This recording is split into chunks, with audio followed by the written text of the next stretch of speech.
What's up, nerds? How is everybody doing out there? I gotta fix that. I gotta fix that little fade out still. It's still a little abrupt. I gotta fix that thing. So anyway, here we are. You know what? I picked that song. So for those listening, we don't use the same song on the podcast, right? Or do you use that same song? No, you use what we have, what we've been using for the audio version, right? Yeah. I used what you've sent me. What I was ordered. You said use this or else. So this song that for everybody who watches the live version, we have a little countdown thing that happens, right? A little countdown video. So I found this song through Canva, which I've licensed for the record, and it's called Milky Way Express or something like that. And I always picture that this is what Cy Snoodle's band from Jabba's Palace would have evolved into sounding had they survived the explosion on the barge. Like, I think they would have kept progressing in their music, and I feel like they would have reached this. That's the level of music that the Max Rebo band. So Cy Snoodles was the singer, but the Max Rebo band, because it was his band. Like, you know, you get that wrong. I know. He was like the Noel Gallagher of that. So that's like his band. So it was Max Rebo band. And I imagine that this is what he would have evolved into. It was that song. So that's why I like that song so much. What a way to kick off the show, everybody. There you go. Some excellent insight by my co-host there. Hi, I am Victor. And on the nerd knowledge there, you slipped up there for a second. That was the singer, not the name of the band. He had not gone solo yet. That did not happen until they came out of the Sarlacc pit. Well, they got blown up in the barge, which isn't really fair when you think about it, because I mean they're just the band. I mean they're just hired help, man. They're just the entertainment, and then they get blown up by this, like by these rebels. Okay, so what are we doing here? Is this like the no? This is the whole. I just wanted to. I was just in my head. I was listening to it. I was kind of bopping, and I'm like, wow. I wonder if this is what Max Rebo would have progressed into if he had survived the explosion. Do the families have a right to sue because they were? What was the question? Because they weren't employees, they were independent contractors. Right, they were independent contractors. They were 1099. Right. Yes. But even more, I mean, those guys, they're entertainers. So I mean, they're really they're just paid. Like they're just paid to show up. So and maybe it was maybe even a pay to play scenario. I mean, maybe they weren't even getting paid. No. Maybe Jabba was saying that they had to sell at least 2 drinks for everyone that came on the barge. Plus, there had to be at least 80 people that they brought to the palace before they would even see, any money. And then on top of that, what if they were like on a Blues Brothers type deal where they were getting fronted alcohol and then they had to pay it back at a premium rate? Right. See, you're onto something. See, that's something you don't think about. Like. But talk about a bunch of guys getting shafted for a show. Literally a show. Thinking it's their big break. Effing Luke Skywalker decides to just show up, as if he's like saving like Grogu all of a sudden. But no, he just shows up, just ransacks the place, kills everyone. Right. Indirectly kills the band. And, I honestly think that this is kind of like what we've been talking about, Peter Parker going into hiding. I think Luke really went into hiding to get away from the litigation because he was being sued in galactic court because the family members of that band wanted to be paid for him inadvertently, it was a case of manslaughter. Yeah, and rightfully so. I think they would have a case for that. And so the world was denied more Max Rebo music. So tonight, I want everybody to pour one out for Max Rebo. That's right. And a Max Rebo band. Damn it. Droopy McCool, Cy Snoodles, pour one out for all of them. I wish I had a 21 gun salute. Yeah, you don't have that in the No, I The don't have drops. that. Unfortunately, No, see, all right. we gotta build So the. we gotta build the sound drop bank as we're catalog. Yeah, going. the sound bank. Yeah, absolutely. Yeah. So, well, welcome everybody, one and all, to the Galaxy Geeks podcast. Kicking it off with a bang here. My name is Chris Vaglio, and I am joined by my amazing co-host from Spain, Mr. Victor Ruiz. Hello, sir. Hello, sir. Hello, sir. So this is our 101st episode. Last week we did 100. 100. We had 100 episode. Today is our 101st episode. So we have crossed the breach, and we are now we're going into interstellar space. If you had watched the Expanse, I would have said we're crossing into the ring. But I know. The Expanse is one of those like things that's just kind of like floating in my ether that I'm like I still haven't yet to grab and like totally embrace. I know. If you had a choice to either embrace Dune or the Expanse, which do you think you could do? You mean are we talking about the new Dune movie, or just Dune in general? Dune in general, because you're gonna watch the new Dune movie just to make fun of Joshua Parr, if nothing else. Well, I want to see it. I really want to see it. I think at this point, I don't know. This is tough. Like, I'm not a fan of that Dune film, but I do like the Dune story. So, and I kind of know I'm familiar with the Dune story, so I may gravitate towards what I'm familiar with. So I guess the answer is Dune, but I should really expand with the Expanse. So I just got to get through season 1. That's my problem. I'll get through season 1, and I feel like once I get through season 1, I'm going to be locked in. I've got too many distractions. That's the problem. There's so many other shows, and I'm like, oh, right, this looks cool, and then I get sucked in, and you know, and the fact that they're like, you know, 6-8 episode seasons, it's kind of like a little easier. Like the Expanse is a little bit more like 13 or more. No. It's is it that short? 6, 7, or 8 seasons? Or episodes? There was one season that was only 8 episodes. Oh, okay. All right. I don't think that they go beyond 10. Oh, all right. Wrong. Okay. All right. There could be some that were 13. Who knows? Okay. IMDb is our friend. All right, IMDb is well. While you're looking it up on IMDb, I'm going to welcome all the people who are watching live right now. So feel free to participate, comment, throw shade, ask questions, whatever you want as we go.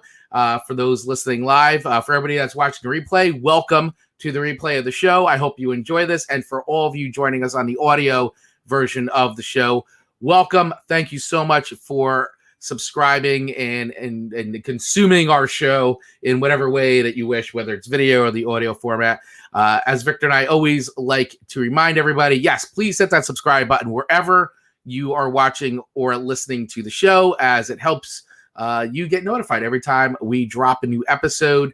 And we've got a lot of other great things going on. Definitely visit galaxyofgeeks.net, where you can see and listen to all the past episodes of the show. Gives you access to everything. Plus, our Galaxy Geeks merch store, which we implore you all to visit. Every time you buy some merch there, it helps pay a bill here at the Galaxy Geeks Central at our home base, HQ. There are some small expenses that we have to deal with, such as servers and website and all these little things. So every time you guys buy a shirt, it really does. It goes a long way. It helps us out. So we really appreciate it. And that's it for our little corporate spiel of the day for buying stuff as we shill our merch. Yes, as we pimp what we're doing. So seasons 2 and 3 are 13 episodes. Okay. Every other season is 10 episodes. Okay. All right. So I will make this commitment. I will get through season 1 by the end of June. Okay. Wait a second. Wait. I will get through season 1 of The Expanse by the end of June. You all heard it here. You guys can all hold me accountable. So by the time we get to the last show in June, you can be like, you can ask me questions about season 1, and if I get them wrong, I guess I'm a fat liar. I don't know. Or Which will happen first? Will Spider-Man show up in a Marvel property, Mephisto, or Chrissy's expands. Definitely Spider-Man like showing up in a Marvel time. This is like the third or fourth time you've said, this will be the time. This will be the time. I know. Season 1, I will say, season 1 is the hardest to get through. I'm with you because it took me tough. forever to see season 1. It's tough. And then once you get to like the last, similar to what you said about Jupiter's Jupiter Rising, yeah. Jupiter Rising, there you go. The last 2 episodes all of a sudden just take off and you're like, what the hell? I want more. But the good thing is you have plenty of more on Amazon to watch. Right. They're all there. Yeah. So, I mean, the way that season 1 ends, I mean, for a lot of people, it's tough to watch. But I if I remember correctly, it's episodes, I think it's either 8, 9, and 10 or 9 and 10, just like take off running. And then you get like sucked in because they start to like feed you all of this other stuff that you weren't expecting. Right. So, right. Well, all right. Yeah. I mean, season 1 is just, and I get it. It's world building. There's a lot to set up. There's a lot going on. Like, I totally get it. So, they're taking the time to set the stage. It's just, it's easy to get distracted during a lot of that world building stuff. And you just want to jump into some of this things. So I just gotta like stick with it. And, it is a cool show. I will say it's a cool show. I think the story's cool. I just gotta get through the choppa of the world building episodes. Honestly, I know that your wife and I did some stuff with Killjoys. Yes. I fell off that show. I do think that if she watches it with you, there's plenty of stuff there. You know what? I'm going to say she was watching it with me, and she also was struggling. But that doesn't mean that we won't. We've come back to shows before, so I think that if I can get her to get into it, then we'll both like want to watch it. It's just sometimes she'll get ahead of me, and then I'm like, man, now you're ahead of me, because she once she gets into a show, she just like blows through it. I get that. Our big together show right now is Ray Donovan, because we never watched it, so we've been going through all those right now because we never watched it when it initially came out. I watched a little bit of Ray Donovan. I've watched a few episodes here and there, and like the stuff that I've seen, like I have access to the entire series. It's like an Irish version of Sopranos, kind of. Yeah. Boston. What I saw was depressing as hell. It's depressing, but it's good. There's actually a lot. It's a cool show. I think you'll dig it. Once again, something I think once you get past the first few episodes, you're going to get sucked into all the characters. This was in the middle of one episode where Ray Donovan was like bringing up like issues with his father. Yeah. Oh yeah. Well, that's every episode. Then I can't watch it. It's too close to home. All right. Well, but it gets better. Okay. I guess. I don't know. All right. So anyway, let's get into it. So our main topic for today is we're going to be reacting and talking a bit about the Bad Batch episode 3 on Disney Plus. This is the show that we're doing a majority of the coverage on right now. Pretty soon we'll be splitting it up between Bad Batch and Loki once Loki releases. But for now, we are covering Bad Batch. And then, of course, as always, we will get into our hot takes. Or what do we call them? Quick hits. Quick hits. Hot takes. We'll get into quick hits after we talk a little bit about Bad Batch. So, diving in, what were your thoughts to Bad Batch episode 3? Again, it continues in the same way with the other stories, in the sense that, again, they're building upon things. I know that a lot of people have gone kind of crazy. Oh my God, Filoni has filled in the blanks as to how we got the Death Troopers because they just appeared in Rogue One all of a sudden. But now Filoni has given us how they've come about. Yeah. So essentially what they added to the story was that the Death Troopers are essentially the first Stormtroopers, were the original Stormtroopers,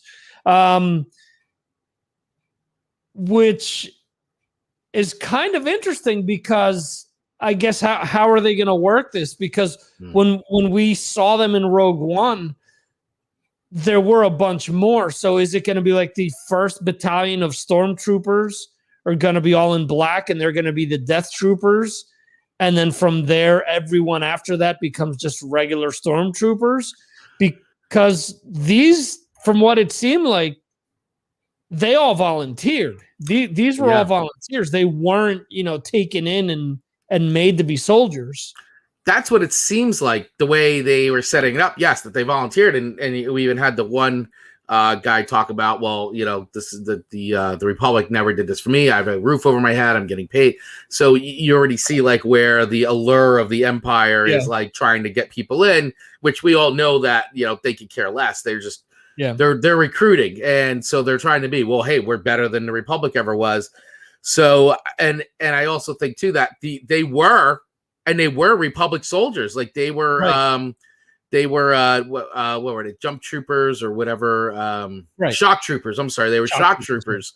So they even fought for the Republic, and now that the war's over, there it's like a mercenary. Like, well, what do we do? Well, well, the Empire needs people, so we'll go do this. And I think that is probably early on, like what we're going to see a lot of people just signing up blanks, which is what Filoni has done his entire career, especially with the animated stuff. Yeah, he does it well. He makes it make sense, which is cool. For all the little questions, like the things that like we want to know, like the real like nerd fans who want the answers and stuff. Like it's cool that he takes the time to like do that. Tonight, I know where the Death Troopers came from. But it's a lot of this stuff is like a question of morality, because I remember way back when, to the inception of this show where it was the four of us. And I remember we talked about how, how the rebellion is looked at, depending on what side you're on, you're a hero or you're a terrorist. And I remember I brought that up. And I remember it may have been Ian, it may have been you. We're like, no, they're not terrorists. And it's like, well, if you really look at what Cassian Andor did. Well, I mean, listen, there's bad on both sides. I mean, it's actually, if you bring it full circle to even what Benicio del Toro's character in Last Jedi, I mean, he goes, oh, they blow you up, you blow them up. Like, it's just, and the arms dealer's like, oh, he's selling to the bad guys. Oh, and the good guy. Like, it's like, whatever.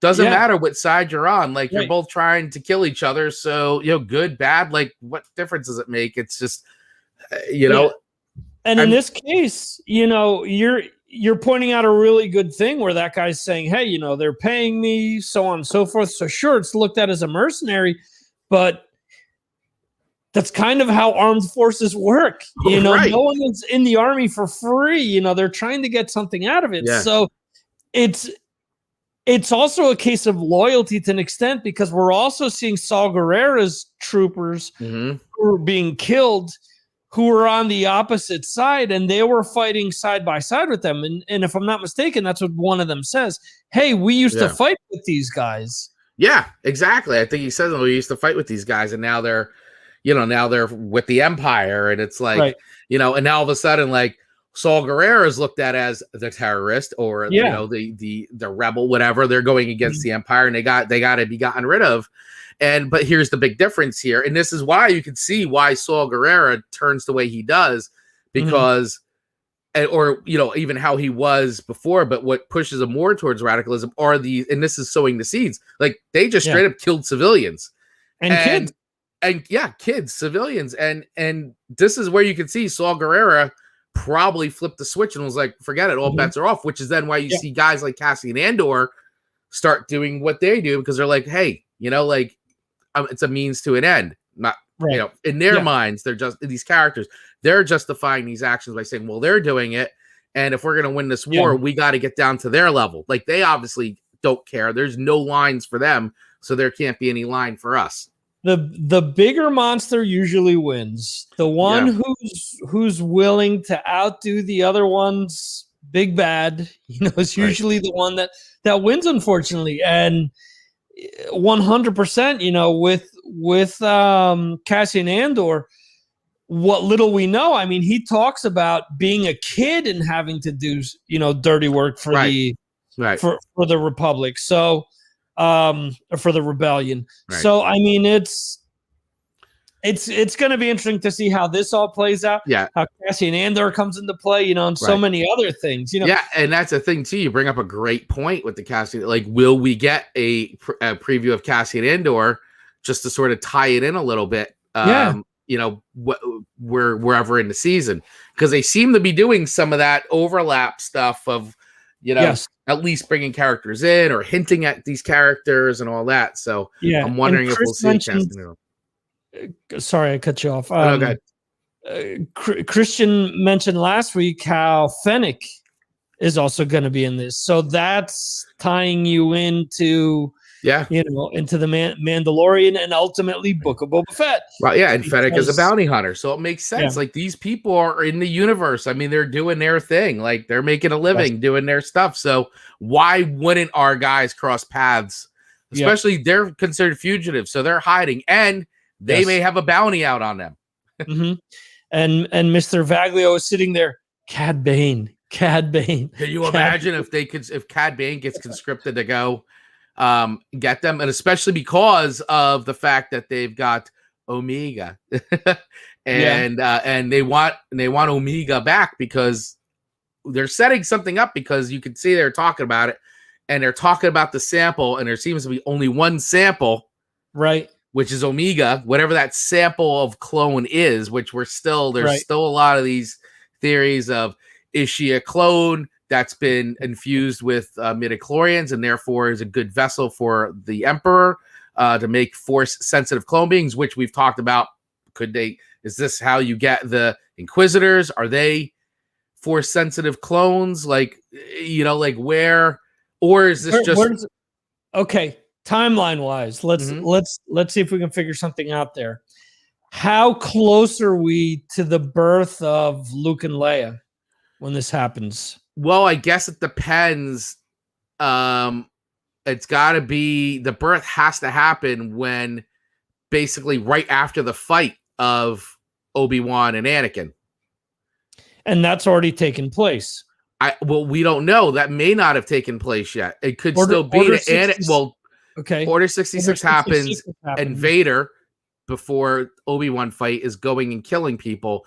I don't know, and it may be out there, because I think in the Revenge of the Sith novelization, they do put a timeline as to that points that all that happens, from him doing that stuff at the Jedi Temple, then flying, then dispatching. He does other stuff, and then he goes over to oh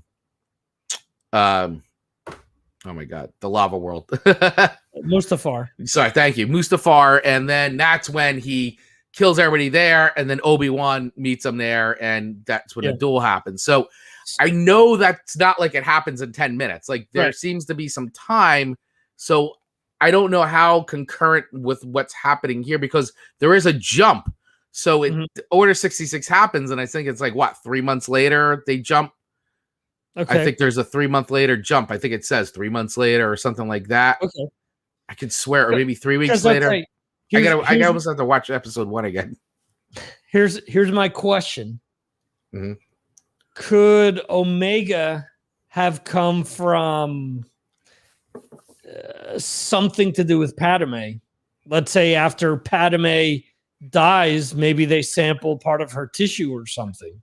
Could be. Omega's based on Padme, and not to be crude, but Padme's had some Jedi in her. So, does that pass on? Well, obviously it does pass on. Well, because Luke and Leia were force sensitive. Exactly. I mean, they're basically two of the strongest. All right. So now we're coming into like sex ed here amongst the Jedis. Biogenetics, DNA. Like, there you go.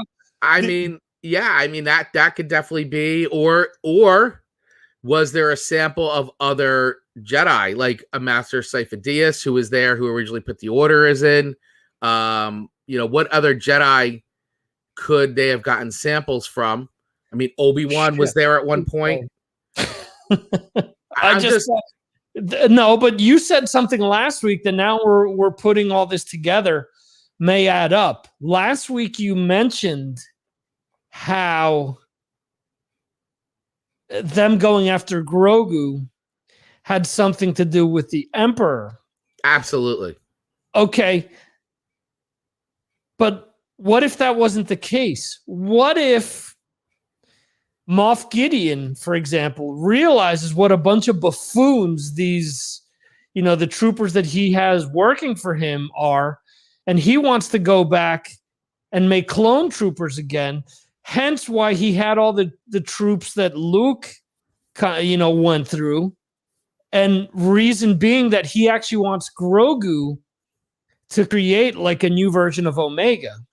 I think that could be a possibility. I just think that the only reason why I'm going with the Emperor thing is just because they teased it, and it looked like when they showed those tubes, it looked like it could have been either a Palpatine or Snoke kind of bodies they were trying to clone there. And we know that during this time that the Empire, the remnants, know about Exegol in the outer, that right, the whatever they keep calling it, the outside the galaxy, basically. Right.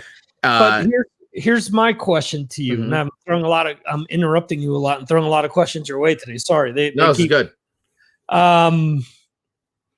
What if Moff Gideon, really the Empire is just a means to an end? They're just supplying him with what he needs. He just wants power. He doesn't give a crap about the Emperor. He doesn't give a crap about anything else.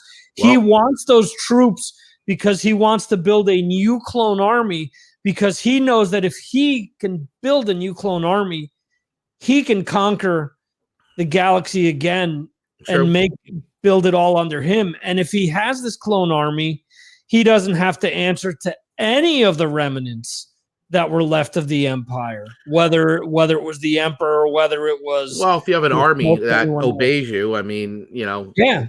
It very well could be. He could be looking to do his own, while he could be helping the Emperor, but also looking to self-serve. So, he runs one thing in the background while he's trying to do what he's ordered to do. So there is that possibility for sure. I have a feeling that with this, we know 100% that the Emperor is way into clone technology, way into Sith dark science, way into trying to create life and all this stuff. And, and we know he's strong. He can foresee the future. So I'm sure he foresees his destruction. So he's all about contingency plans. He sees things like he's so far ahead of so many steps ahead of everybody. And so he prepares for every scenario. That's what makes him so dangerous, because he prepares for everything. And so I just have to think that this is something that he's got running on the side, or it's something that he found out about, or I don't know. It could be just this is the Kimonians, right? Kimonians, Kimonians. I forgot. I thought you looked it up last week. I think it's yes. Anyway, it could be something that they're working on the side that nobody knows about, and it could be their contingency plan. They seem to think that by having Omega, this is the thing that's going to get them back in the game, because right now they're out of the game because they're going to go for conscripted soldiers. So whatever Omega is, this is the thing that's going to get them back in the game, or what they think will. So I'm interested to see where it's headed. I'm subscribing to the big theory that there's some kind of force sensitivity there. Mm-hmm. I think it'd be an interesting storyline to do that. Maybe they were able to do it. But I guess we'll see. Do you know what happened? Well, the Emperor's supposed to be all-seeing and he can see the future. There's this one time that Vader showed up, knocked on his door. The Emperor said, "Who is it?" And Vader said, "I thought you were all-seeing." Ha, ha, ha, ha, ha. Sorry. You just had to get that one out there. Yeah, I just had to bring that one out there. It was burning it. Burn it up. Yes. There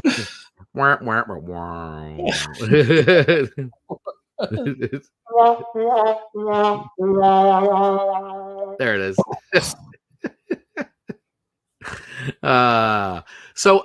Overall, liking the episode. I'm liking where we're going. The first three episodes, great. I love the things that they're introducing. We're also getting, it looks like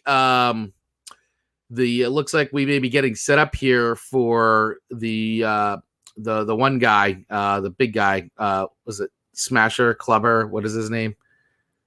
Wrecker. He looks like we're setting up for his chip to malfunction, and he may do a heel turn on us, but not out of his own free will. And we're seeing that maybe Crosshair might be the opposite. Right. Crosshair seems to be like, after this mission, when they got back to the barracks, he was kind of like second guessing. And that's interesting. You know, could the Kaminoans have purposely, overjuiced the chip, knowing that it'll malfunction and he'll turn on, on Tarkin, because they want nothing to do with Tarkin.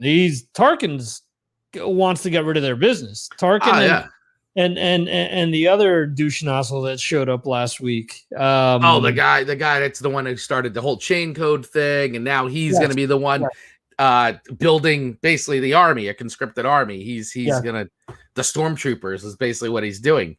He's gonna and then have them trained by clones. I saw him last week, and the first thing that I could think of, there's a skit or part of an episode from The Office, and I have a sample on here, and I saw him, and the first thing that I thought of was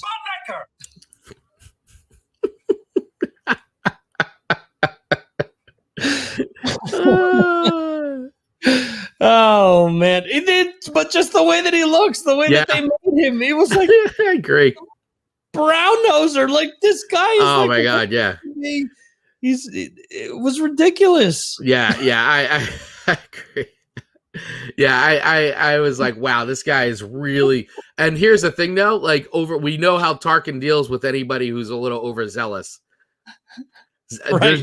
There's no one's gonna be the smarter person in the room than Tarkin. Yeah. So ask Krennic. There you go. Yeah. Ask Krennic how that worked out. And he even jumped over Tarkin's head, and that shit did not work. Oh, it did not work. It made it worse, and it basically killed him with his own weapon. I mean, come on. Right. Yeah, you're right, because he was like, okay, no problem. I'm getting rid of all semblance of. I'm wiping this guy out. Yep. And that was also a cool thing too. Speaking of Rogue One, real quick, is we got that little callback to Project War Mantle. Right. We found out what project, because when they were going through, when Jyn Erso's going through all the different things as she's looking for the Death Star plan, she finds they said Project War Mantle. So now we know what Project War Mantle is. I'm wondering if we're going to find out what some more of those projects are. And interesting enough, there was still a Project Darksaber in there as well. Well, the thing with that is, like I mentioned to you before, there's got to be something that they're working on that's going to be a precursor to the Death Star, some other big super weapon. I don't know though, but I feel like the reason why they're cutting this contract is because they need the money to build the Death Star. I mean, can you imagine how much that must cost to build a Death Star? But let's be honest. Look at Rebels. Who exactly were they paying to build this stuff? It was all slave labor for most. But I mean, but for the Death Star, I mean, it probably was the same thing. But you still have to get the materials, and I know they were just like that's why they were commandeering ships so they could melt it down and get the metal. And they weren't exactly like going to Hondo for kyber crystals. They were stealing them from. Just took all the kyber crystals they wanted. I don't know that cost is going to come in. I mean, unless again, what if like Tarkin or someone else is taking money behind the Emperor's back? He wants money in return for favors, or because the Emperor doesn't seem like he's in it for money, because we never saw him like take bribes or or anything like that. No. He's just flat out evil. Well, he needs but he needs resources, though. I mean, you need resources to build an army, to control the galaxy, to build not one but 2 Death Stars, plus all those TIE fighters and those gigantic Star Destroyers. That takes a ton of material and manpower and money, and I mean that's a lot. That's a lot of resources to build those gigantic armadas and AT-ATs, and I mean think about all the artillery that the Empire creates, right? Like all those vehicles, everything. Like that is a tremendous amount of like manpower and resources to create all that. Which makes you think, how does the rebellion get all this stuff? Well, but that's why the rebellion's got like, I mean, look at everything's like hand me down, like basically like not commercial vehicles, like, I mean, the Y-wings were like leftovers. Everything's leftover. Yeah. I don't know. I guess we'll see. We'll see how it all fleshes out. Yeah. So anyway, we're liking it. I'm liking it. I'm excited to see episode 4 dropping tomorrow, and we'll keep the story going. I feel like we're gonna get into some deeper stuff soon. I feel like it's gonna keep going, and we're gonna keep getting more like, whoa, I think it's. I mean, I was even surprised with this last episode how far they pushed it with, the killing of civilians. I mean, they straight up murdered, like they straight up murdered, right. And I was like, whoa, like. Wow. Yeah, with some heavy stuff. Disney is surprising me over the last few series. Yeah, absolutely. Well, they have to compete with the Joneses. They got to keep up with the Joneses. But this is the company that put out Bambi, and Bambi's, spoiler alert, Bambi's mom gets shot. I mean, it's like yes. They aren't adverse to showing some real tragic stuff happen on screen. So, shot fired. Yes. All right. So with that, I don't know where that went. It's not here. It's gone. It's gone. Quick hits. All right. Well, quick hits.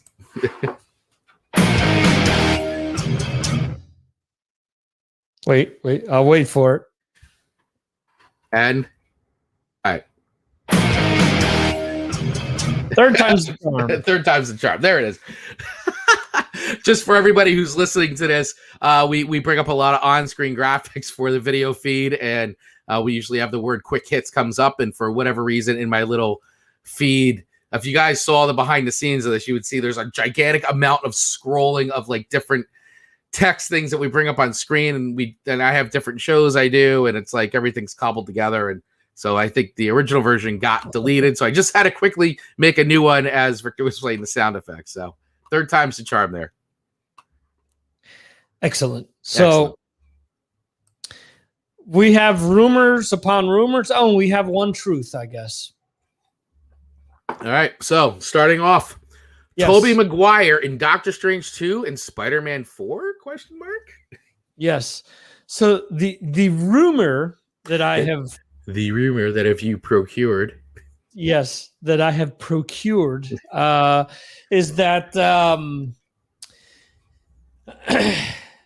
being that Doctor Strange is the multiverse of madness, the Tobey Maguire Spider-Man is sucked into Doctor Strange's realm, and he is brought in, and while he is here, he apparently this is apparently how they're going to bring Miles Morales into all of this as well, because apparently it's going to be similar to Spider-Verse. He's going to come in contact with Miles Morales, who is already in our dimension. Doctor Strange or Tobey Maguire? Tobey Maguire. Okay, so Tobey Maguire Spider-Man is going to come to Earth Prime or whatever, Earth 101 or what, I forgot which Earth we are. 601 or 616 or... So he'll be sucked in to our universe. Yes. And Miles Morales will be here as well.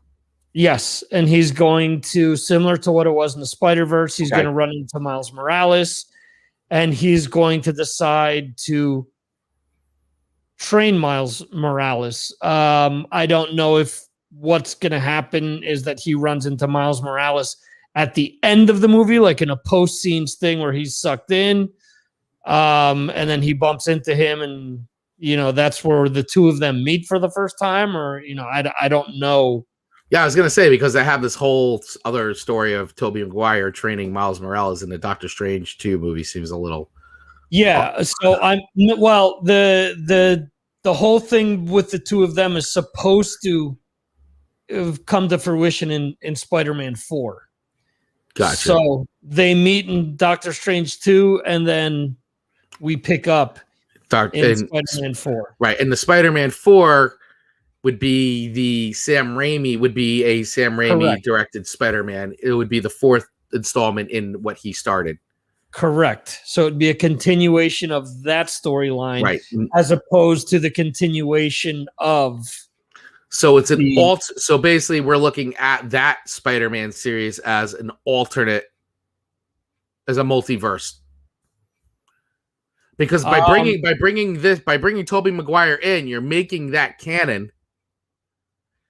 But it's not in this timeline. It's not in this It's not in Earth, whatever 601 or whatever it is. Yeah, it's different Earth. I guess he's going to become part of it. Like there would technically be two Spider-Men here. Well, I guess if he's here, and he's training Miles Morales, so he's training Miles Morales, but then you got the Tom Holland Spider-Man, Holland universe. Right. So this will be interesting to see if this is true. Right. Because this is a rumor, everybody. This is a rumor. But if it's true, I think it'd be cool. I mean, I could be down with it.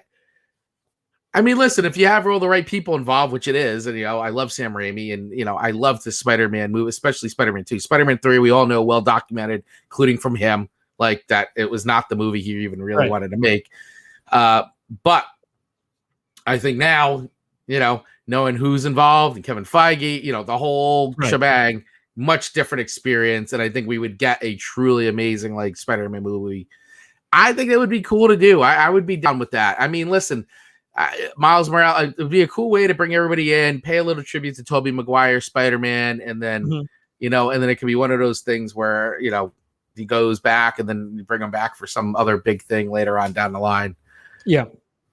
And it's also, hey, it's a way of putting out there that Marvel isn't, tying themselves down to one person. If need be, they'll bring other people in, or they'll, because there have been, there are rumors of people that have been pains in the asses for this stuff. Yeah. So if I was Tom Holland, I would just sign a 30-year deal to be Spider-Man forever. Like, just be Spider-Man, bro. Apparently he wants to continue to be Spider-Man, but Sony hasn't tendered a contract yet, because it has to come from Sony. It can't come from Marvel. They still own the rights. Right. How much would Disney pay at the end of the day to just like nip that in the bud? Like, and that's maybe what Sony is waiting to do, is saying, hey, let's make this movie tremendous, and say, yeah, we're not sure. We had to split this with you guys, and we have to split that. We'll pay Tom Holland this, but you have to pay the rest of the amount. Right. I mean, I could definitely see some weird stuff like that happening for sure. I mean, listen, they hold the cards when it comes to this character, and they know it, and they're sitting on a golden goose. I mean, how long do they have the rights though? Because it can't be in perpetuity. No, I have no idea when their rights to Spider-Man expire. But for as much as we know, could be long past when we're dead though. I mean, it could be for like 75 years. It could be. I mean, who knows? I mean, I don't know what, who knows what deal they made back then when Marvel was bankrupt and they were just fire selling all their characters. So who knows what they signed. They were looking at all the underoos wearing characters back then and saying, we're never going to make any money off of this. Yeah, exactly. Sell it all. Sell it all. It's on fire. We don't need it. Yeah. Hey, they're going to give us 15 trinkets for it. All right. We need something. All right. Moving along here. Yes. Who's the big bad in Doctor Strange 2? Yes. Okay. So latest rumor I have come across.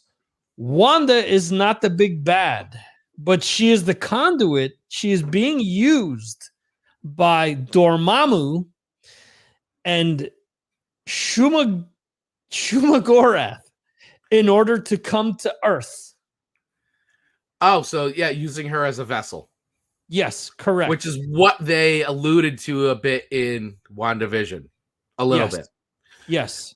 Okay. Well, I mean, I feel like that is really plausible. I say that if that's true, it sounds pretty true. I mean, it makes sense because, once again, it's like she's not bad, but she's being manipulated.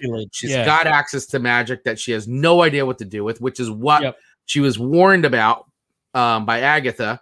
Mm-hmm. And obviously she didn't heed that warning. And now all she's singularly focused on is saving her kids, which, and we heard them, and that may not even be them. So, and that could just be Dormammu and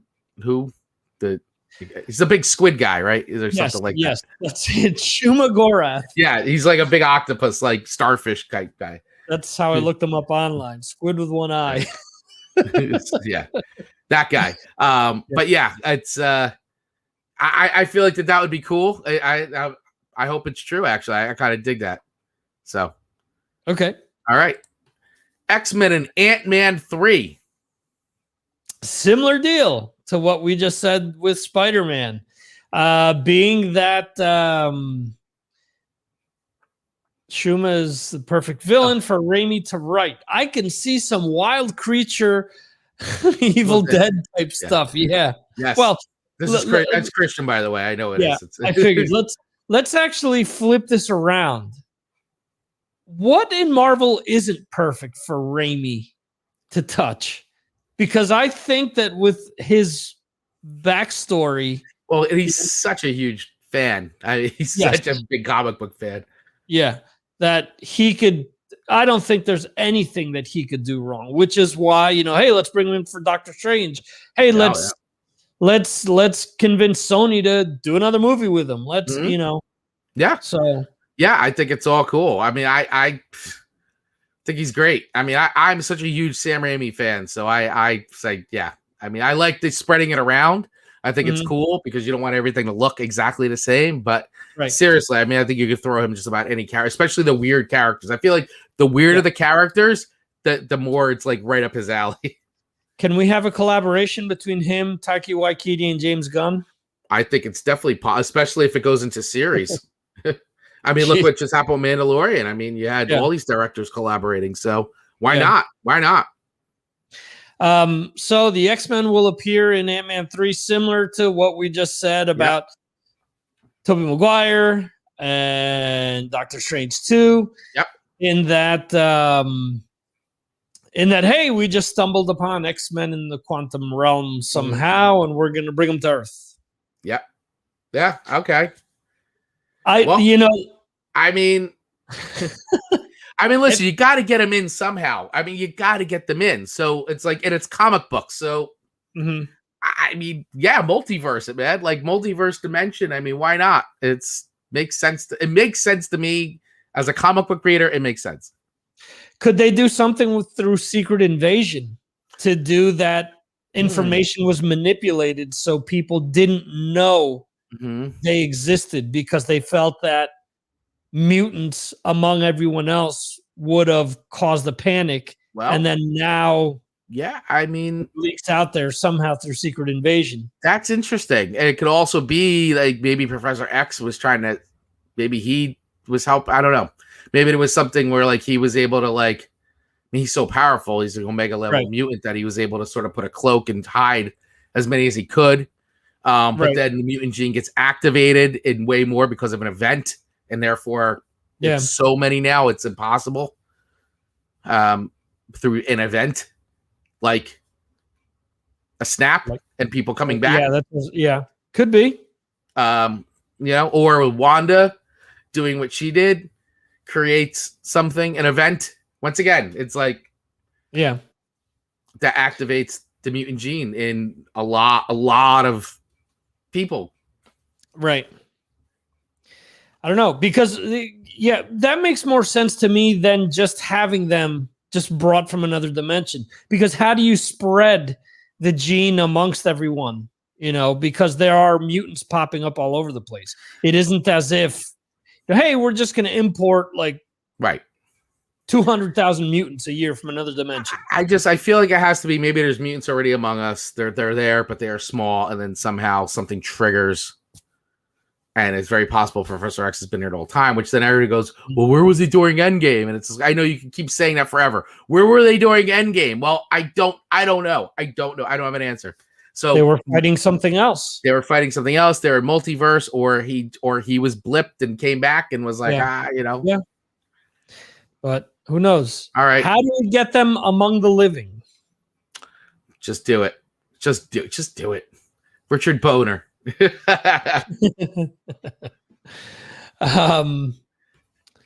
No Birds of Prey 2. Apparently, now this is the one thing that is confirmed. Margot Robbie, when being interviewed for Suicide Squad 2, has been saying that Birds of Prey 2 is not happening anytime soon.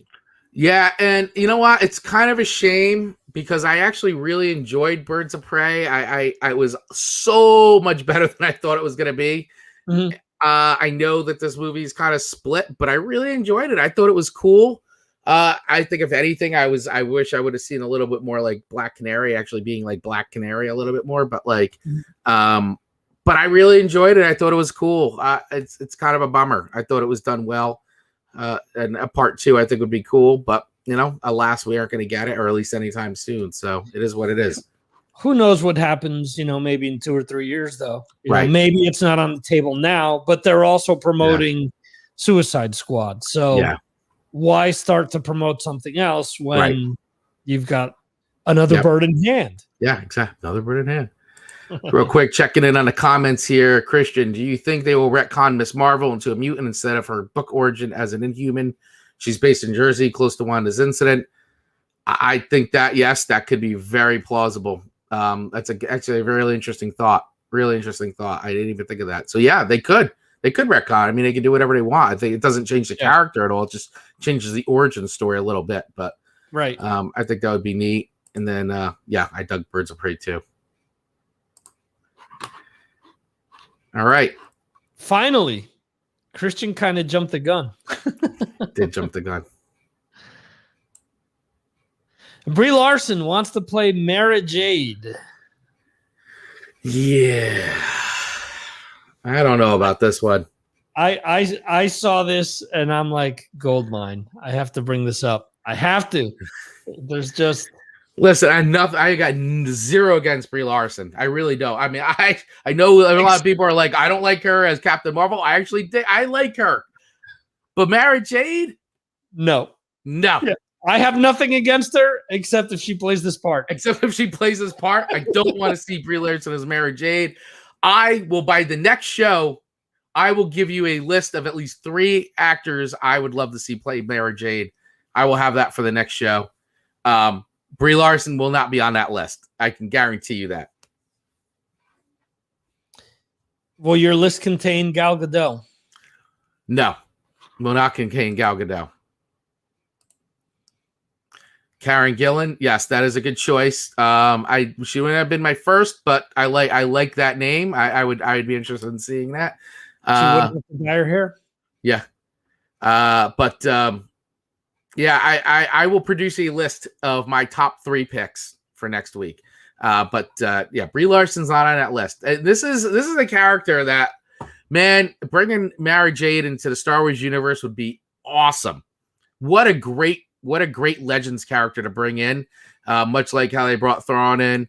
I think it'd be such a layup. And whether or not she's the same character from Legends, how she was basically an assassin for the Emperor that not even Vader knew about. Nobody knew about her, and she force sensitive and eventually marries Luke Skywalker. Her and Luke actually fight.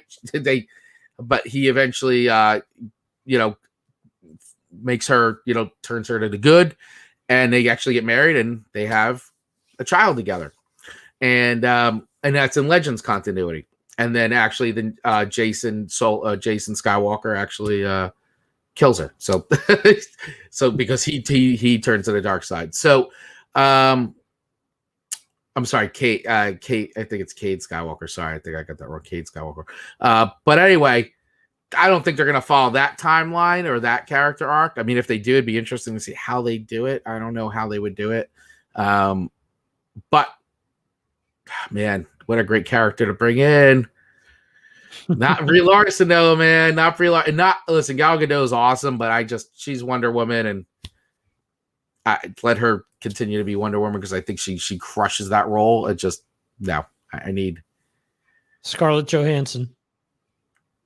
I don't know. I'm kind of over her a little bit. Like she's Black Widow, man. She owns that role.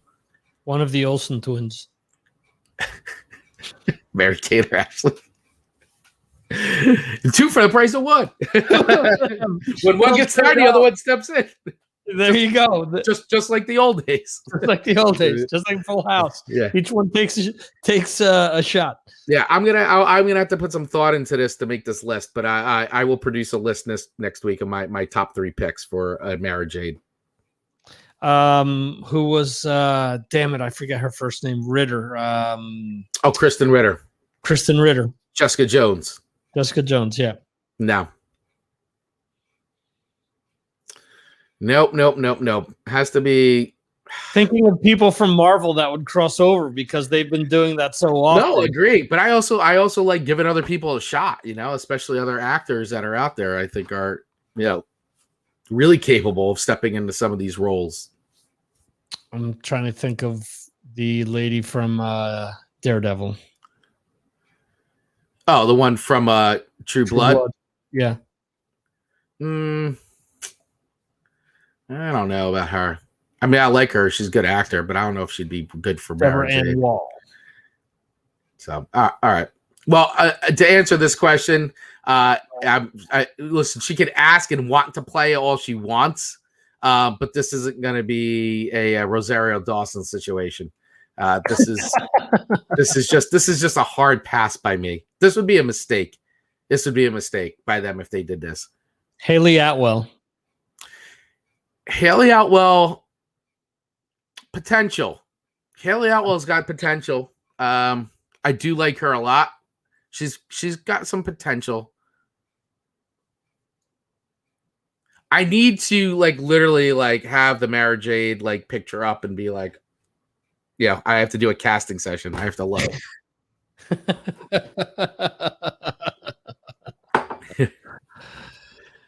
Oh boy! On that note, we will be looking forward to. But we'd love to hear your comments. So, if you're listening to this, please let us know. And actually, we'll post this in the group. We'll post this in the Galaxy Geeks Facebook group. Who would you want to play Mara Jade? We'll post this in there. So go into the group. If you're not in a group, join a group. It's on Facebook. It's super easy, and we will post this on there and leave your comments in there, and we will talk about them on the next show.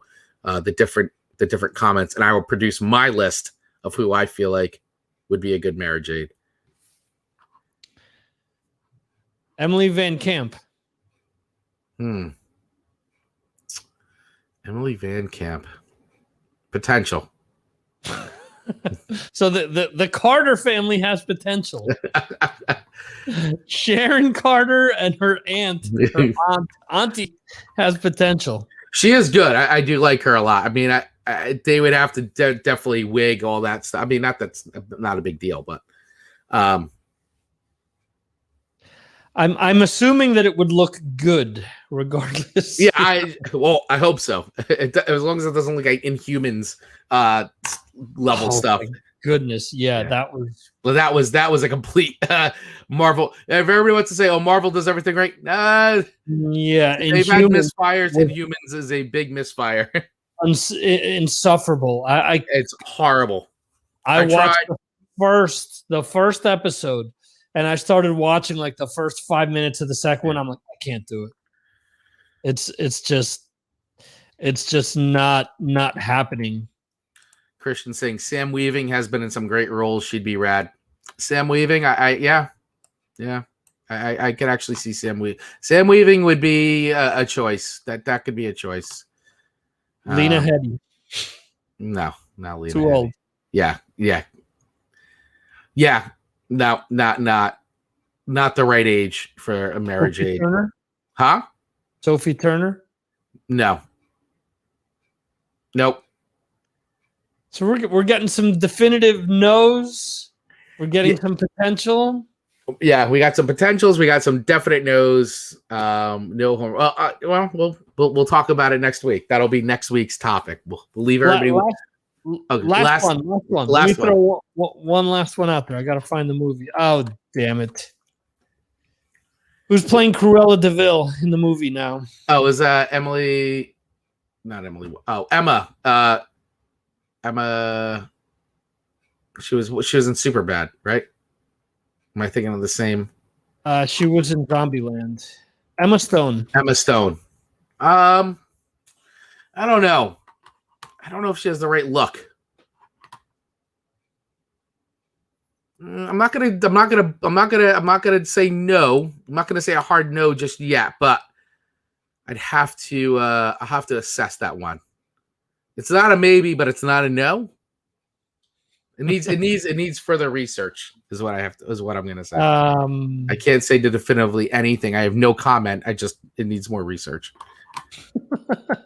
It takes you an entire week of research. It will. This is a serious one. I mean, listen, I agreed right away when we said Rosario Dawson. We heard Rosario. We were both like, yes, she's going to be really good. I agree with that choice, and I think that as much as everybody was like, oh, I don't know about that, I'm like, listen, it was the first. Like, give it time. I think I think it's going to be really good. I think she was the right choice for that character. Lindsay Lohan. Absolutely not. No. The person needs to act. Come on. Her best show is Freaky Friday. Come on, or no, I'm sorry, the Parent Trap. That was good. I don't know, man. Mean Girls.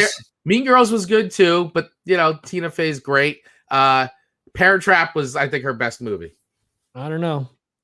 I like the cast of Mean Girls. It is the perfect. It is a great film. Absolutely. Example of why you can't cast people that are almost 30 years old as freaking teenagers. Yeah, because none of them look like teenagers. Right. It's ridiculous. But anyway. Right. Anyway, so with that, we're going to wrap it up. Yes. We appreciate everybody watching today. Thank you all so much for hanging in there with us, watching live. Christian, as always, thank you for chiming in and contributing as the unofficial third host of the show in the comments. Love it. If anybody wants to reach out to us, please do so by going to galaxygeeks.net. You can email us anytime. You can also join Galaxy of Geeks Facebook group anytime as well, which we have about 200 plus members in there, all contributing, all sharing stuff. I know on the show we mostly focus on a few things because otherwise we'd be on for 6 hours.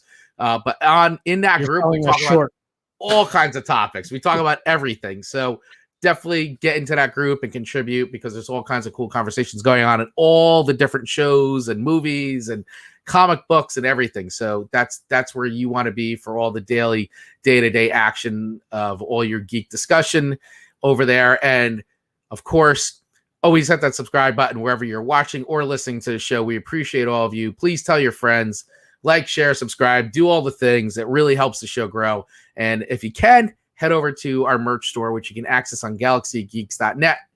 Buy your shirt, sticker, hoodie, whatever. It does help the show. Once again, as we said before, it helps to pay the bills a bit around here as we do have some costs. So anything like that would be very, very welcomed. And I'm going to throw it back over to my beautiful co-host, my stunning co-host, to take us out. People Magazine's stunning co-host of the day. Yes. For the Galaxy of Geeks category. Usually it's Chris, but they broke down and gave it to me today. I appreciate that. I want to thank. Anyway.